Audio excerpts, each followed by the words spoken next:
উত্তরে দুর্যোগের আশঙ্কা আর দক্ষিণে প্যাচ প্যাচে গরম, আর্দ্রতাজনিত কারণে অস্বস্তি বাড়ছে, তাপমাত্রাও বাড়ছে। তো এরকম পরিস্থিতি কতদিন চলবে? রেমালের পরোক্ষ প্রভাবে মনসুন আগে আসবে না, এলেই বা কবে? আমার সঙ্গে বিশ্বজিৎ রয়েছেন প্রতিনিধি সরাসরি। বিশ্বজিৎ, হাওয়া অফিস কি বলছে?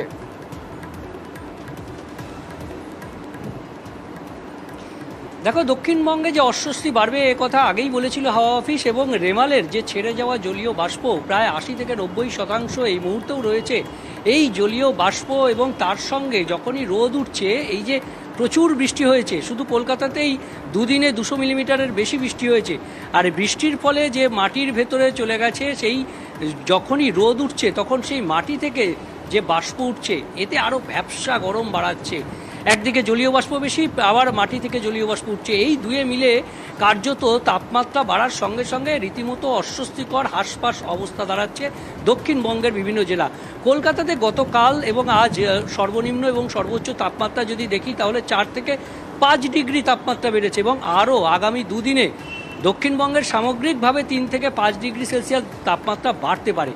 অর্থাৎ একদিকে তাপমাত্রা বাড়বে, অন্যদিকে এই যে জলীয় বাষ্প, দুরকম জলীয় বাষ্প মিলে একেবারে নাস্তানাবুদ অবস্থা আগামী কয়েকদিন এরকম থাকবে। শুক্রবার থেকে কিছু কিছু জেলাতে বজ্রবিদ্যুৎ সহ বৃষ্টির একটা সম্ভাবনা দিচ্ছে আলিপুর আবহাওয়া দপ্তর। তবে উইকেন্ডে অর্থাৎ শনি এবং রবিবার এই দুদিন জমিয়ে বৃষ্টি হবে, বজ্রবিদ্যুৎ সহ বৃষ্টি হবে, তবে প্যাচপেচে গরম সকাল থেকে থাকবে। বিকেল বা দুপুর বা বিকেলের দিকে এই বজ্রবিদ্যুৎ সহ বৃষ্টি, বজ্রপাতের আশঙ্কাও থাকবে, এবং তার সঙ্গে উপকূলের জেলা এবং পশ্চিমের জেলাগুলিতে দমকা ঝোড়ো বাতাস বইবে 40 থেকে 50 কিলোমিটার গতিবেগে।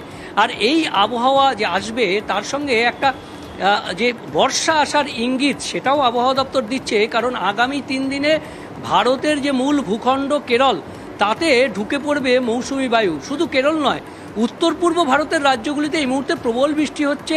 এই যে রেমাল, তার যে অবশিষ্ট অংশ নিম্নচাপ, তার জেরে প্রবল বৃষ্টি হচ্ছে, এবং সেই উত্তর পূর্ব ভারতের যে রাজ্যগুলো, সেখানেও একই সঙ্গে বর্ষা ঢুকে যেতে পারে আগামী 3-4 দিনের মধ্যে। অর্থাৎ একদিকে কেরল, অন্যদিকে উত্তর পূর্ব ভারতের রাজ্যগুলোতে বর্ষা ঢুকে পড়বে। আর তাই বাংলা অধীর আগ্রহে অপেক্ষা করবে, কারণ বাংলাতেও 7 থেকে 8ই জুন উত্তরবঙ্গে এবং 10ই জুন দক্ষিণবঙ্গে বর্ষা প্রবেশের দিন।